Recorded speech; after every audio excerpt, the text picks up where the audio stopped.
Hello, hello, hello. Yes, you have tuned into the Strong Woman's Network. That's where we're strategic, talented, resilient, optimistic, and understanding how necessary we are and using those keys to go global. And if it's not the world, make sure it's your world.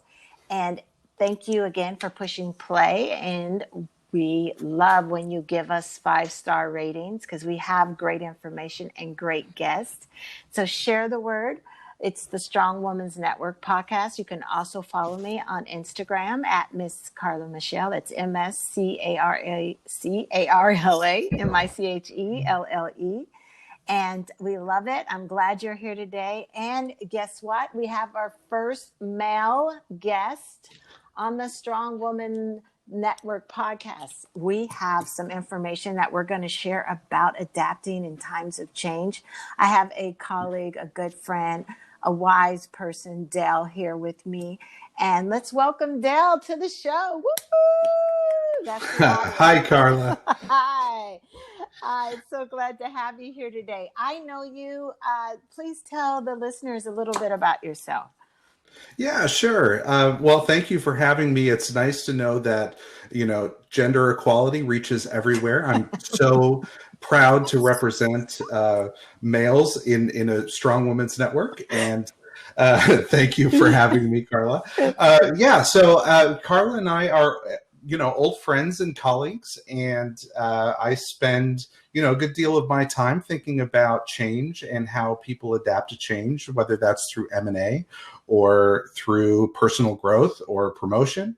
I've spent most of my career helping organizations create and manage change effectively. Awesome. And that's so good because we get business owners as well as personal growth. And so this is something, and where we are in today's world, we've all known what's been happening the last 6 months. I don't know how close we are to having any change to what we were used to, and we'll probably never go back to what we're used to. So change is such a good topic right now. If you could think of anything at this moment when you talk about change, what do you think, if you can give me 3 things that are just really pertinent right now? Yeah, when I think about times of change, there are times when you're pursuing change yourself and you have some control and some set of expectation when you're thinking about the change that you want to undergo. Then you have times of change where change is thrust upon you, whether that's because your organization is changing or a company's acquired. That's a pretty common one, or you're promoted.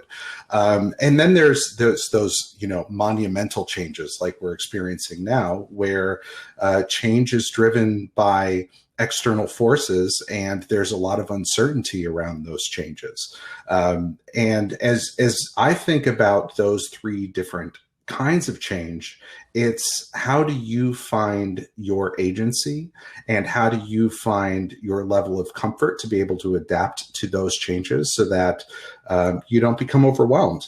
As I think about change that you promote yourself, whether it's buying a new house or, again, pursuing a new job, you have a lot of control in that. And still there's externalities and unknowns. And, when you decide to make that change, it's a big deal. But when, COVID happens and there's a pandemic and change is thrust upon you and there's a lot of uncertainty, the real question I have is, how do you adapt to that change? And when I think about it, how can you create some self-agency during those times of change? Yeah. Self-agency. That's a great word, a great phrase. Can you define that for maybe someone who's like, what does he mean by that? Yeah. When I think about self-agency, I think about what areas you can't control your environment, but you can influence. And in what ways can you influence the environment around you, and then your attitude as you're approaching these times of uncertainty, for example. When I think about self-agency, it is about how do I adjust my perspective and how do I change my actions and my decision making when I'm going into a time of change. That's, change by definition is something that is not the status quo in your environment. So it's how do you think about it? How do you adjust? And how do you adjust your attitude to prepare so that you don't become overwhelmed? Yeah. I hear a lot and with clients talking about this is a time where they're doing more work and offered more visibility, but the pay is not matching or Mm-hmm. the title is not matching. What, any tips for that? Because I think, and I asked a question, then I keep going, but I wonder, what tools could they use to persevere or remain resilient? Because that's hard to produce, and then not even, they can't even guarantee that you will be promoted or some type of increase is there at this time. So anyway, yeah, what's some tips? Yeah, as somebody who's been a leader in organizations, not leaders don't have a lot of control often, and the environment surrounding, um, particularly in times of a recession, the pandemic, where there's this level of uncertainty, there has to be some level of trust that's put in, and kind of like, not to quote, well, I guess I'll quote Ronald Reagan, when he was doing the nuclear inspections. He says, "Yes, you have to trust, but you also have to verify." Mm, When I think about how I define my value, whether it's in a time of change or not, I make sure that I keep a living record of all the things that I've done. And I think more importantly, I try to quantify, and I know this is very difficult to do, but I try to quantify the value of my impact. And I've always gone into review meetings or promotion discussions or even around new jobs trying to articulate how the value that I brought was somehow greater than I'm being paid. So if I ask for a 10 or a 12 or a $20,000 raise, I have a really solid business case behind that. If you're in business, you want to speak business, have a really good business case behind me to say, I made X amount of dollars, but I brought value in that's 3 times the value that I've delivered. And mm, I did that when I wasn't being paid for that value. Now I'm asking for you to share a bit in that value. But you can be assured by my track record that whatever that increase is, I'm going to pay it back 3, 5, 7, tenfold, whatever that might be. So yeah. that's it's really difficult to argue with. And then it comes back to the organization to say, boy, we just can't afford it right now, but we really appreciate your thoughtfulness. And sometimes you have to be patient. And sometimes it's like, you know what, you're right. You're too valuable to the organization. We can't afford to lose you. And of course, if you're an independent, person like you, Carla, Hmm. demonstrating your value to your clients in the same way, being able to articulate, you were here when we started working together. You are here now after we are working together. And I'm not asking for more money. What I am asking for is your endorsement or, your There you go. referral and that Yeah. sort of thing. Because if you can deliver for one person, you can deliver for many. Yeah. And it's so key, especially when you work for yourself. Endorsement is the referrals is where I'm finding that I am obtaining more clientele. It's word Mhm. of mouth. It's one of my clients telling another client and telling another client. So it's so true to get that endorsement. I love it. So understanding value is so key. And I think tracking it, like you said, a living record, because even in life, you experience this, I'm sure, we lose sight of just how much we have done. Even in these 6 months, even though, we're like, oh, it sucks and this and that. Can't wait for 2021. I don't know why they think that 2021 is going to be, the lifesaver, because you never know. But yet, instead of focusing on 2021 and the change that it possibly could bring, keeping a track record of the wins that you do have would be just great, crazy, to help us get and understand our value. So thank Yeah, you and for that. I think in times of challenge like this, it's even more important because everybody, in times of crisis, people turn inward. And so, Mm, if you're working for a client or those stressors on that client are greater. Your boss has other things to worry about as well.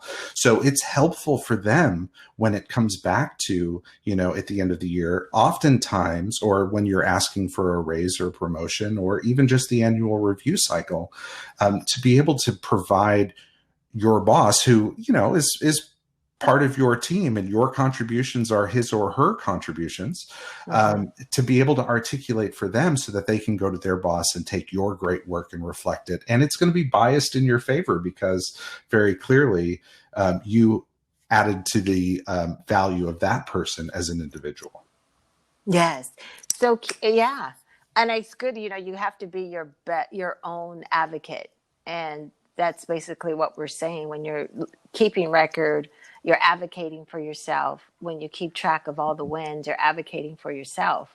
So I like that. I mean, I know it helped me in the times when I was working for someone to keep a running record. I actually would keep a Word document, and Mhm. anytime I got a win or met a milestone, I would plop it in I mean, it wasn't anything fancy. It was just dropping what I did. So when it came to that year in review time, you could take info, that information and utilize it to help you, get your raise and, whatever else promotion that you're looking for. And speaking of raises, so I love the way you threw out, 10, 20, 30,000 increase. And you've read the news, and men are very bold in the way that they go in and expectation of increase or promotion, where women seem to kind of wait to be recognized. Do you still find that true? Um, Boy, that's a tough one. As I think about being a guy and having both men and women report to me, I haven't actually personally seen a big difference in the way people approach these Mm. conversations. And this is just my personal experience. I wonder. I think that women often come in very well prepared, probably a bit more prepared than some of the particularly younger gentlemen do, who might feel a bit more entitled. That might be a little bit of a difference there. But I think this is a very, asking for a raise, or asking for something for oneself, is very, very difficult to do for anyone. But I think if you are thinking about how gender might play a role, and the historical difference between, I'm putting my, PhD in psychology hat on Put here. it together. Put it Yeah. out there. Uh, when you think about the historical context of, uh, and I'm saying this traditionally. I'm not saying that this is the truth. I'm just saying traditional expectations that the man brings home the dollars and the woman takes care of the home. And again, those are very outdated references or thoughts. But in that history, men were asking not for themselves, but because they had a family to feed. And I think women can use that same approach and thinking, I'm not asking for Mm, myself. I am asking for my family. I am asking to mm, for the return of the commitment that I have given an organization, to be away from my family so that I can support my family, so that the company now, or the organization, should give back a little bit more so that they recognize the sacrifices and the efforts where I've gone above and beyond, and where I'm ready for the next challenge. So I often think perhaps it's easier to frame an argument like that, or a point of view like that, around, look, I'm here for a reason. I wouldn't come to work if I didn't need to come to work. I'm doing this because I love what I do, but I also am doing this because I am paying for the rest of my life. And I will continue to be committed, but I would like to see some of that commitment come back. And here is a real practical reason of how that is a good investment in me and my family. mm. All right, lay it down. Don't just come in entitled, but really have the reasons behind the why. And hopefully that is, that helps. Not hopefully that helps, but hopefully it is heard from the whoever you're asking the raise from or the promotion from. But that also helps the asker or the woman or man, whoever's listening, that you need to have a why behind what you're asking, or the why behind the change that you're expecting. And I even think that carries over into life itself, is you change that you're in control of, like what you call it, self-agency, Yeah. you So know. yeah. I love it. And that is, you should have a why behind that as well. It's like, what areas can you influence, and then why? Because if we just kind of just think things are going to fall in our lap, or that they're just going, I wish they fell out of the sky. I really did. I really do. But there has to be a purpose behind that. So when you're coaching or consulting an organization and change is what's needed, what do you look for, or what do you advise, or I'm gonna stop there. What do you look for? What do you advise, or whatever else that you see for an organization? Yeah, I think probably the most, and when if you think about this self agency, and I'll use this as a point of view, um, is an organization, and an organization is really nothing more than a group of people who make decisions and Mm. for a purpose. How ready are they for change? Because if an organization is suffering and things aren't working and their customers are upset and every day is a grind and they just don't know how to make it better, they're very ready for change. But if Mm. believe, the world is great. My world could never be improved upon. And we've got this thing just nailed, whether that's a biased perspective or it's the truth. There's always room for change. But if mentally someone is not ready for that change, then it's going to be an uphill battle. It's going to be a fight everywhere along the way. So the first thing that I look for is, what is the readiness for change, and setting expectations that change is difficult. It requires a different mindset. It requires an open mind, and it requires an attitude of openness. So that's probably the first thing that I look for, is Mhm. readiness for change. That's key, because if they're not ready, they're not. It's hard. Simple.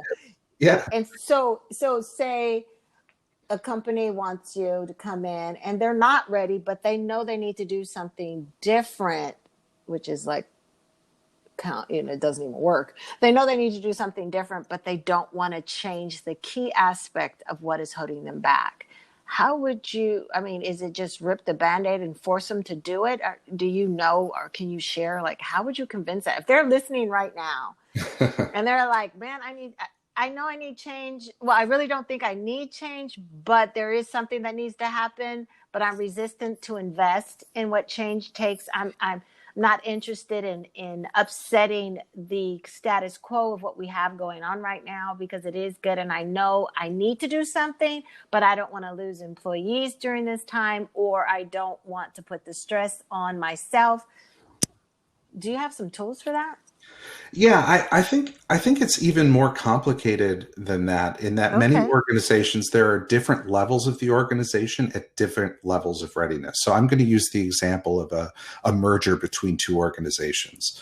The C-suite and the executive team might recognize that there's a time for change and put change in motion often before the rest of the organization knows about it, for many reasons, as you can imagine. Secrecy and all of that planning that happens behind the scenes before an acquisition. When a change is announced, there are a whole group of people who are surprised by it and immediately increase a level of uncertainty. And that certain uncertainty, again, causes people to reflect inward and maybe hold back on change.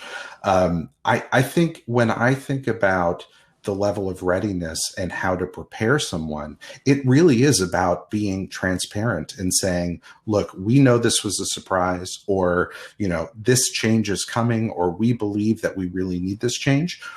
Being clear, and this is a mistake that many, many leaders make, being clear that they do not have all the answers and that we need everyone's perspective to be engaged and to help us guide through this time of change, what makes a huge difference and automatically adjusts people's perspective. So I would say that if an organization or a person is not sure if a change is needed, sometimes a change is not needed. Sometimes a leader has an idea that change should be undertaken.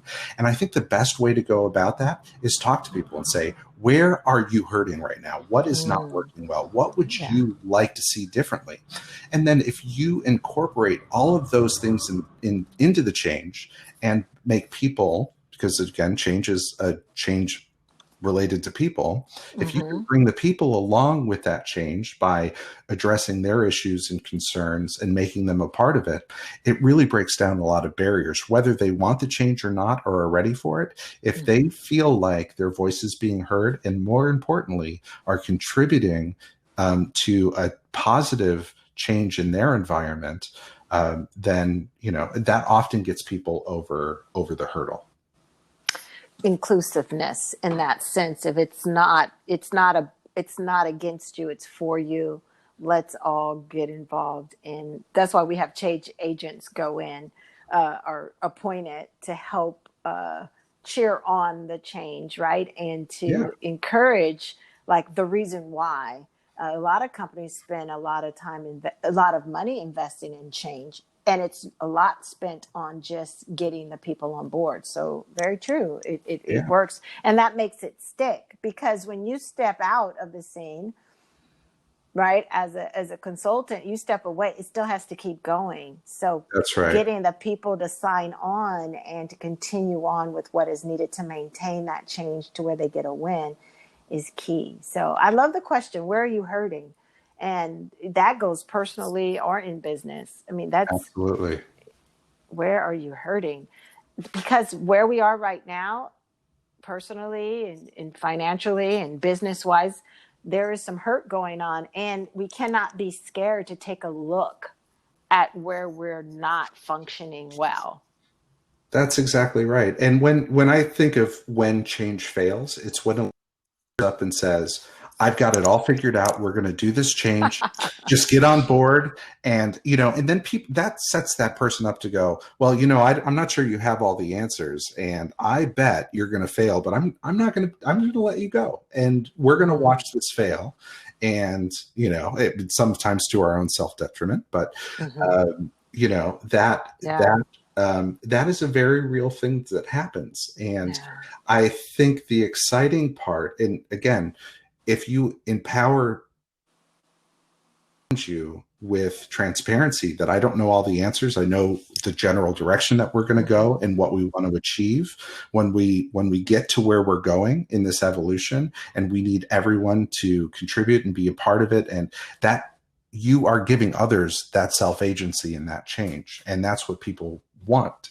That's what I want when I'm going through change, is to have some semblance of control. And I know I won't get everything I want, but I can help shape the future of whichever direction we're going in.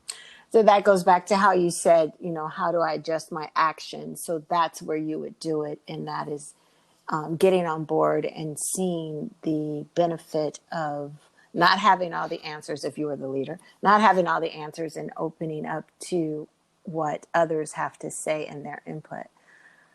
So, which is not always easy for leaders, because, Well, and I'll let you in on a secret. Please. In the times that we're in right now, the future is so desperately uncertain. And it's an opportunity for people who might have been afraid to speak up, or maybe have not had maybe had a number of good ideas that have been shut down in the past. The template of the future is not written. 2 years ago, you could go to a leader of an organization and say, I think that if we're going to really future-proof ourselves, we're going to do this. And they could say, well, that's just not how the industry works, or that's not how our company works, or that's not how, X, Y, or Z works. Now, nobody knows. And so the future is wide open. So your listeners have the opportunity to define the future in a way and create the next template of the next phase of the industry. And part of that is having the confidence and adjusting the mindset that this is not something we should be afraid of, but something we should embrace and chase and go out and try to drive our own change for the future. I like that. Embrace and chase. And the template of the future is not written yet. And that is freeing in itself. And I was reading, is it this morning, Twitter is like, they're never going back in the office. They're going to always be working from home. I think that's what I read. And you know how long people desired to work from home, and couldn't get their organization to get on board. And there's still some organizations that say once it's done, they're going back into the brick and mortar. I think that's also a very closed-minded concept, right? But a lot of people feel like if you're away from the office, when they're micromanagers, they're not able to, keep on top of you. However, times are changing and the future is not written. So I think I have an office, it's great to have it, but do I really need it when it comes to change? I can create whatever I want to create. You can create whatever you want to recreate. So what have you been creating lately? If I can go personal with you, and you can say what you want to say or not want to say, but how have you been creating? Yeah, I've been thinking about how the world is going to be different. So I've had the benefit of working for some really large and influential organizations, both in the consulting world and in healthcare. In just the general business corporate space. And the ideas that we've had, or that I've had along the way, as I think about what does the template of the future look like, many of those ideas, people are listening now. And so the creativity that I am applying in my own mind is, can I push myself to the limit of what my creativity will allow? And can I convince one or two people that there is something here worth trying? It might not be the right answer in the way that I've defined it, but if you start to explore it, can we find a path that's going to work for an individual organization or for a person who's, embarking on some change within their life? So when I think about the uncertainty of the future, I'm one of those, Carla, as you know, I'm one of those folks that love uncertainty and really get excited by, the idea of change. So yeah, I was built for this. So I love it. Yeah, when I'm thinking about creativity, I'm thinking about how can I help people and organizations drive change in a way that they may have been afraid, but do it in a way that's going to mitigate their risk and help them be successful in that. I so agree. That's so awesome. And it's so true. I think this now more than ever, executive coaches, business coaches, consultants, this is the time, man. Our calendars should be filled up, because this is where you bring in the strategic thinker like yourself or myself, and we get in there and we bring about what needs to happen and what at least bring about some much needed growth or much needed new insight that will help an organization or a small company or a person experience the end game that they want to achieve. So thank you for all your wise information. And so I have a question for you in closing here.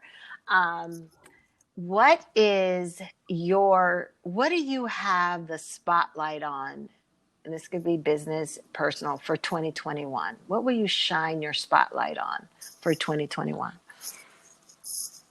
Boy, that is a great question, Carla. When I think about where I want to focus my 2021, it really is this idea of helping define the next template. I want to help set in motion these ideas that what we've done in the past it just doesn't have to be.